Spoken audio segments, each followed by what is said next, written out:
In 1934, a grandmother in Greene County, Iowa, fed 11 people through a winter on what she had put up by hand the previous August. 42 quarts of green beans, 28 quarts of tomatoes, 60 pounds of potatoes in a sandbox under the porch, a crock of sauerkraut in the cellar, a smoked ham hanging since November. Not one item came from a store. Not $1 was spent between the first frost and the first thaw. When her great-granddaughter cleaned out that cellar in 2009, she found the empty crock, the sandbox, and the iron canner. She did not know what any of it was for. They fed everyone, not because they enjoyed it, but because the alternative was a child going hungry. A grandmother in 1935 could turn a sack of flour, a hen past laying, and a pail of skim milk into food that lasted a week. We replaced that knowledge with a freezer aisle and a phone app. The kitchen used to be the most important room in the country. Now it is mostly storage for things that come in boxes. Number 22 preserved a year's worth of cabbage with nothing but salt and patience. Number 14 turned the cheapest cut of meat into 4 meals for a family of 6. And number 1, the skill every grandmother carried without thinking, has been so completely erased that most adults under 40 cannot perform it without watching a video first. These 25 skills were not recipes. They were the difference between a family that ate and a family that did not. Hit that subscribe button. Let us count down the 25 forgotten survival skills grandmothers taught in the kitchen that fed your family for months. Number 25, rendering lard. You cut the fat into 1-inch cubes, set them in an iron pot over low heat, and stirred while the white turned to gold. The cracklings rose. You strained the liquid through cheesecloth into clean jars. For a farm wife in 1932 in southern Indiana, 1 hog yielded 12 pounds of lard, enough to fry, bake, and preserve for a year.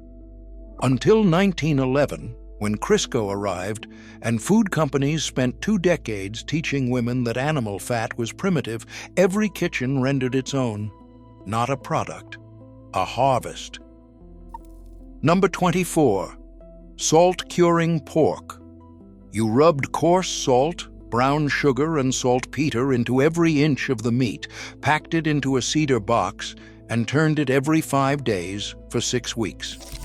The salt drew the moisture, and the meat became shelf-stable. A grandmother in 1928 in eastern Tennessee cured 40 pounds this way and fed her family bacon every Sunday for 10 months. Salt curing was the standard preservation method for 2 centuries before refrigeration. It built the country's pork industry before the industry took it back. Not refrigeration. Chemistry. Number 23, pressure canning green beans. You snapped the ends, packed the jars tight, added salt and boiling water, and processed at 10 pounds of pressure for 25 minutes. The lids pinged as they sealed, a sound every farm child knew before they could read. For a grandmother in 1942 in rural Missouri, 1 bean row produced 60 quarts. The USDA published its first home canning guide in 1909, and by World War II, over 4 million households were canning as part of the Victory Garden program. The hiss of the canner was the sound of January being held off. Number 22, sauerkraut in a stone crock. You shredded the cabbage fine, layered it with coarse salt, and pounded it down with a wooden tamper until the brine rose over the leaves. A weighted plate kept the cabbage submerged. 6 weeks later, the sauerkraut was sour, alive, and would keep all winter. A German grandmother in 1925 in Wisconsin put up 40 pounds at a time, in a tradition her family had carried unbroken from Bavaria for 300 years.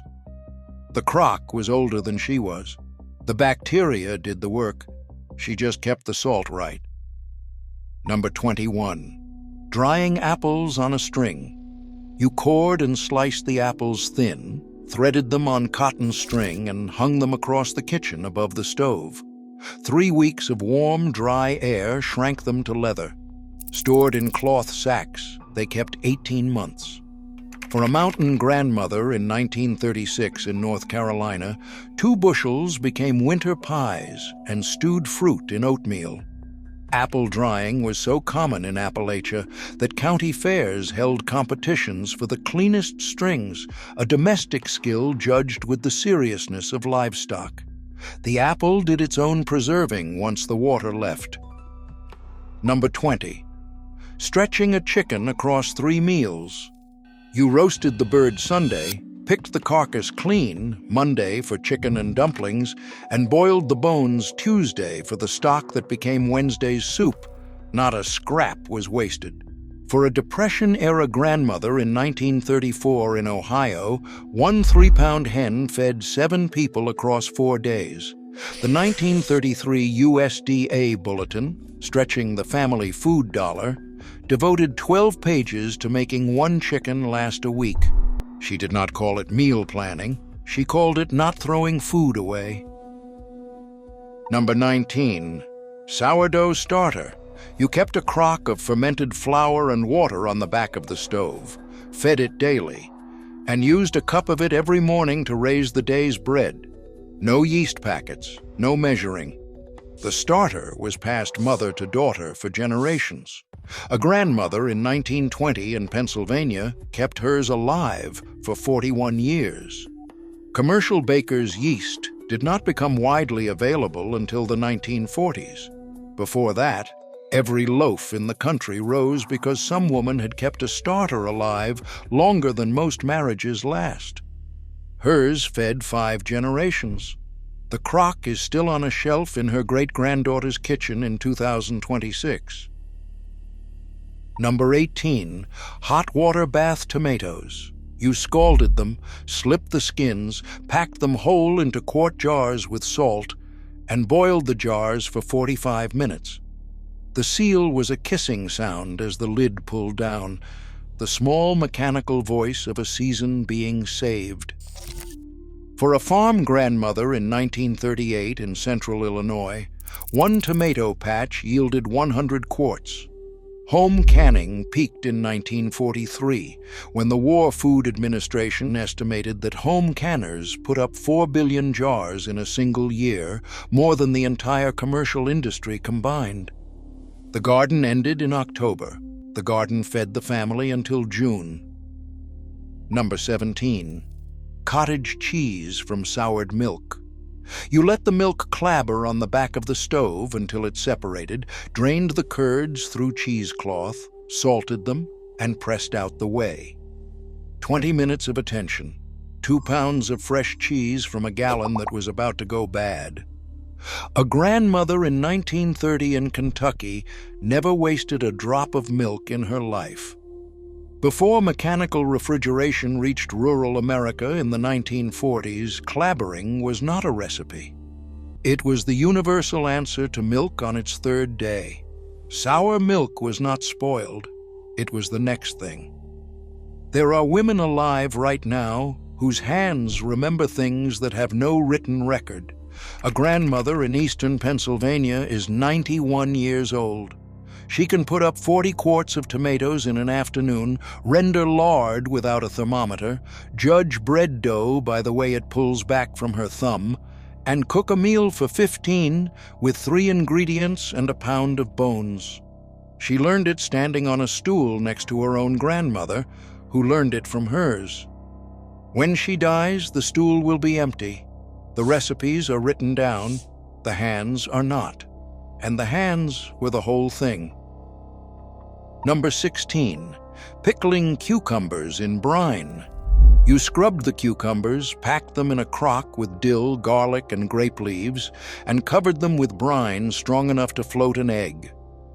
3 weeks on the back porch turned them sour and crisp. A grandmother in 1924 in Brooklyn put up a 50-gallon crock every August. Tenement kitchens across the Lower East Side ran on this single technology.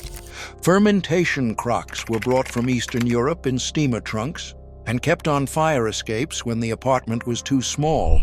That crock fed the building. Number 15. Smoking fish over hardwood. You salted the fish overnight, rinsed it, and hung it in a smokehouse over slow-burning hickory for 8 hours. The flesh turned amber and firm. It kept 3 months without ice. For a fishing family in 1933 on Lake Superior, the summer's catch fed the family through the spring. Great Lakes commercial smokehouses adopted these exact methods from the home practice, not the other way around. The smokehouse was older than the marriage. The smoke knew what to do. Number 14. Stretching cheap meat. You ground a half-pound of beef with 2 slices of stale bread, an onion, an egg, and salt. That was the meatloaf that fed 6. Or you cubed the meat, browned it in lard, and stewed it with potatoes and yesterday's broth. A pound of meat became dinner for 7. The wartime ration books of 1942 to 1945 limited a family of 4 to 2.5 pounds per week. A Depression grandmother in 1935 in Michigan had been feeding her household on less for a decade. We now eat in a week what fed a family for a month. Number 13. Fermenting milk into yogurt. You warmed the milk to blood temperature, stirred in a spoon of the previous batch, and left it overnight wrapped in a wool blanket. By morning, the milk had set into something that lasted 3 weeks instead of 3 days. A Greek grandmother in 1922 in Astoria fed her grandchildren strained yogurt with honey every morning. Yogurt did not appear in American grocery stores in any meaningful way until the 1970s. For 50 years before that, every Greek and Armenian household in New York made it from a starter older than the immigration. She brought hers across the Atlantic in a glass jar. Number 12. Storing eggs in water glass. You filled a stone crock with a sodium silicate solution, then submerged fresh, unwashed eggs. The bloom on the shell stayed intact, and the eggs kept 8 months. For a farm grandmother in 1929 in Nebraska, the spring-laying surplus became fall and winter eggs. Water glass preservation was so standard that the 1922 Sears catalog sold sodium silicate by the gallon under household necessities. Between the laundry bluing and the lye, not a trick, a staple. Number 11. Baking from scratch every day. You measured flour by the handful, lard by feel, salt by pinch, and water by the way the dough came together under your palms. Biscuits in the morning, cornbread at noon, yeast bread on Saturdays. A grandmother in 1931 in Arkansas baked something every day of her adult life and never owned a measuring cup.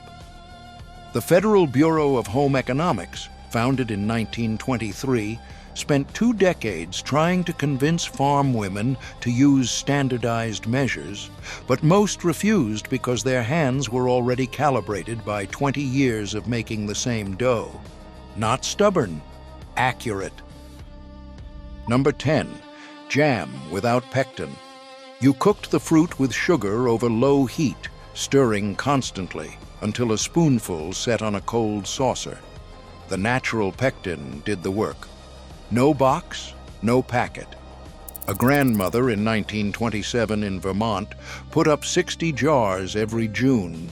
Commercial powdered pectin was not introduced until 1934, and rural grandmothers continued making jam the old way for 50 years after, because the fruit had always been enough.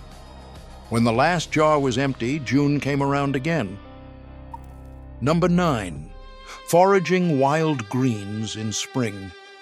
You walked the fence line in April with a paper bag and a paring knife, cutting dandelion crowns, lamb's quarters, dock, and wild mustard. By supper time, they were boiled with a piece of salt pork, and fed the family their first fresh greens since October.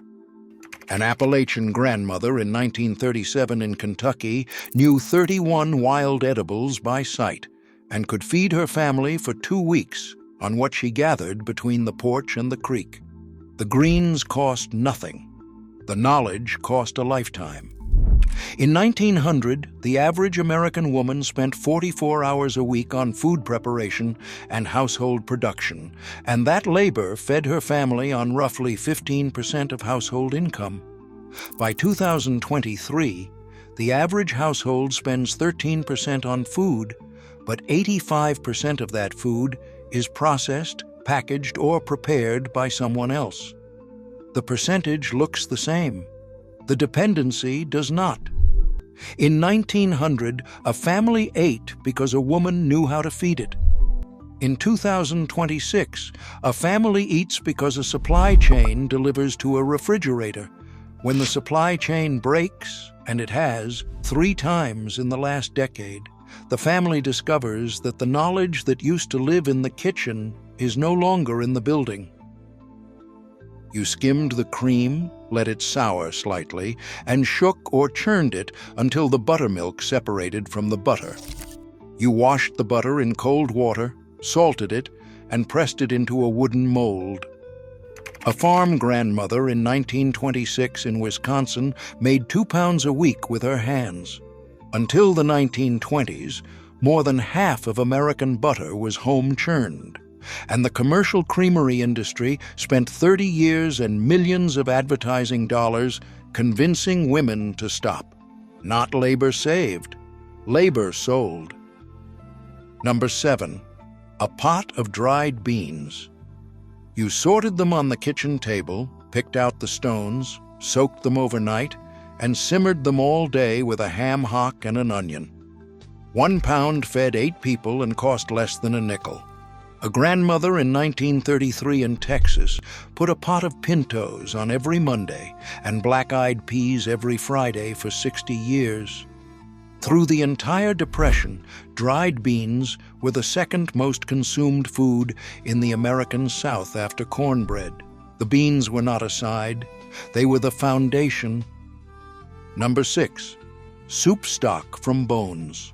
Homemade bone stock from scraps. You saved every bone in a paper bag in the icebox. Once a week, you simmered them with onion, carrot, and celery scraps for 8 hours. The result was a gallon of stock that became the base of every soup, stew, and gravy for the next 7 days. A grandmother in 1929 in Boston never threw a bone away. The 1934 Boston Cooking School cookbook, the standard reference in millions of kitchens, opened with 16 pages on stock alone before any recipe appeared. The flavor went into the family instead of the bin. Number 5, drying herbs from the garden. You cut the herbs in the morning after the dew dried. You tied them in small bundles and you hung them upside down from the rafters. 2 weeks later, they crumbled into clean glass jars, labeled in pencil. A Sicilian grandmother in 1924, in Bensonhurst, dried oregano, basil, parsley, and rosemary every summer, in a tradition older than Italy itself. Spice jars from the grocery store did not become standard in American kitchens until the post-war 1950s, and every immigrant grandmother kept making her own anyway, because the store version did not taste like home. Number 4, root vegetables in sand and straw. You layered carrots, parsnips, beets, and turnips in a wooden box of dry sand in the cool cellar. Apples went in straw across the room. The ethylene from the apples ruined the carrots if they sat too close. A grandmother in Minnesota in 1936 knew this without ever reading a book. The root cellar was the original refrigerator, standard equipment in nearly every farmhouse built before 1940, and quietly removed from the building plans of every post-war suburban tract homes. Her cellar fed the family from October through April. Number 3, making a meal from nothing. You opened the cupboard. Half a cup of flour, a pat of lard, an onion, a handful of beans, a potato with eyes. By supper time, there was bread on the table, soup in the bowl, and nobody knew the cupboard had been near empty. A grandmother in 1933 in Oklahoma fed 5 children 3 meals a day for 6 months on a husband's Works Progress Administration wages of $14 a week. She did not call it cooking. She called it making do. The skill was not in the recipe. It was in the eye that looked at almost nothing and saw a meal. Number 2, teaching by standing them on a stool. You did not hand the child a cookbook. You handed her a wooden spoon and put her on a stool next to you at the counter. She watched the dough come together. She felt it under her own hands. She made it wrong 6 times. The 7th time, she made it right. A grandmother in 1940 in Louisiana taught her granddaughter to make biscuits at age 6.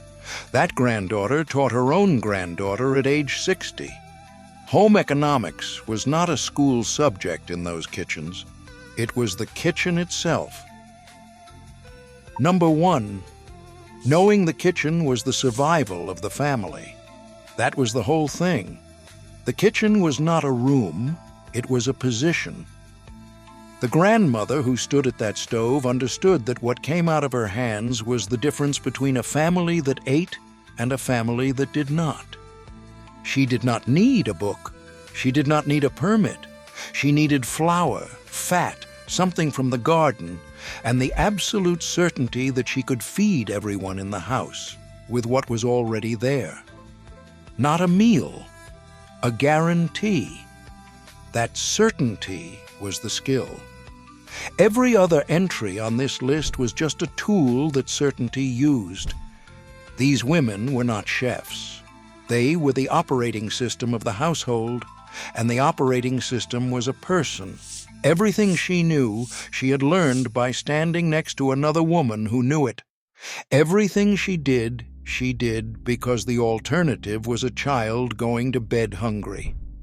We replaced her with a refrigerator full of food someone else made, in a building she will never see, from ingredients she would not recognize. The refrigerator is not the problem. The problem is that the knowledge that used to live in her hands no longer lives in the building. The hands are still possible. The stool is still in the closet. What is missing is the woman who stood next to you and said, "Watch, I will only show you once."